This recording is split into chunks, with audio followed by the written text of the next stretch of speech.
Antrean panjang warga memburu hidangan di salah satu supermarket di Jakarta ini mendadak viral.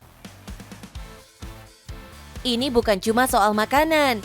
Fenomena ini membuktikan kalau tren dan media sosial bisa mengubah produk sederhana jadi buruan banyak orang. Yuk deh, kita kenalan sama makanan ala bule yang lagi naik daun ini. Yaps, ini dia bos, namanya cheese platter. Yakni sajian dari gabungan keju yang disusun cantik di atas papan kayu. Pastinya si keju ini nggak jomblo bos, alias ada komponen pendampingnya. Kayak biskuit, buah segar, kacang dan madu. Wah, cantik ya. Halo bos, aku Nadira, aku owner dari Monoplatter. Monoplatter adalah local brand cheese platter halal di Jakarta. Buat kamu yang mau tahu keseruan bisnisnya, tonton terus, cuan bos!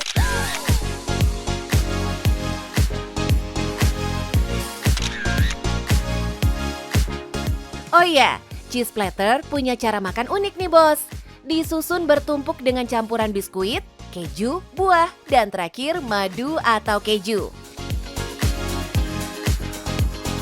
Sebenarnya kalau cara awalnya itu cukup menantang ya, harus kita perkenalkan, makanya kita sering bikin-bikin konten untuk cara perkenalan gimana sih plating yang bagus dan gimana cara makannya.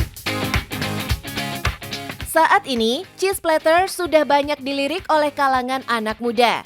Bisa dijadikan cemilan, jadi sharing meals, hingga hadiah untuk orang terkasih. Bos, makan satu porsi begini sih dijamin sehat, kenyang, dan anti gemuk ya bos. Nutrisinya lengkap sampai ada vitaminnya. Kalau untuk penataannya nggak ada sebenarnya. Kita ngikutin visual pribadi aja, jadi cantiknya gimana sih gitu. Kalau memang mau diikutin, itu kita bisa mulai dengan susun kejunya dulu. Setelah dari keju, kita masuk ke crackers dan roti. Bos, cheese platter lahir dari tanah Eropa yang punya sejarah perkembangan keju yang pesat. Awalnya, ini merupakan kebiasaan para bangsawan benua biru saat menjamu para tamu. Nah, yang khas dari cheese platter, dalam satu papan kayu terdiri dari 3 hingga 5 jenis keju.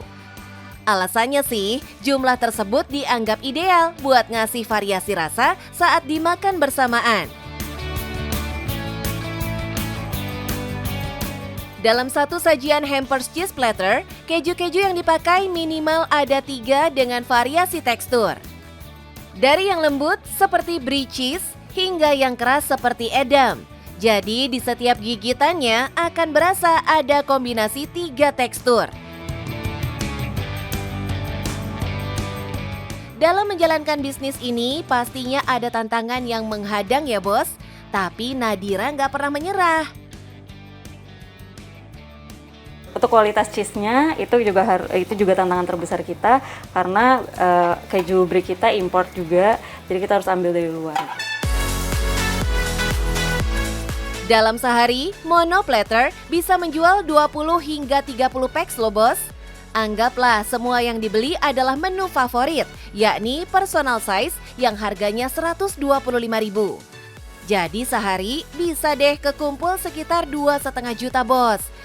Itu baru sehari ya, kalau sebulannya hitung sendiri ya. Nah bos, kalau kamu mau mulai bisnis cheese platter, bisa banget nih. Yang pertama, aku kasih tips yang butuh kreativitas. Kreativitas untuk apa? Untuk bikin board dan cheese yang cantik kayak gimana. Jadi kalian bisa mulai cari bahan apa sih yang cocok untuk di pairing sama cheese. Lalu nanti kalian bisa bikin board sendiri di rumah. Dan yang penting harus cuan bos!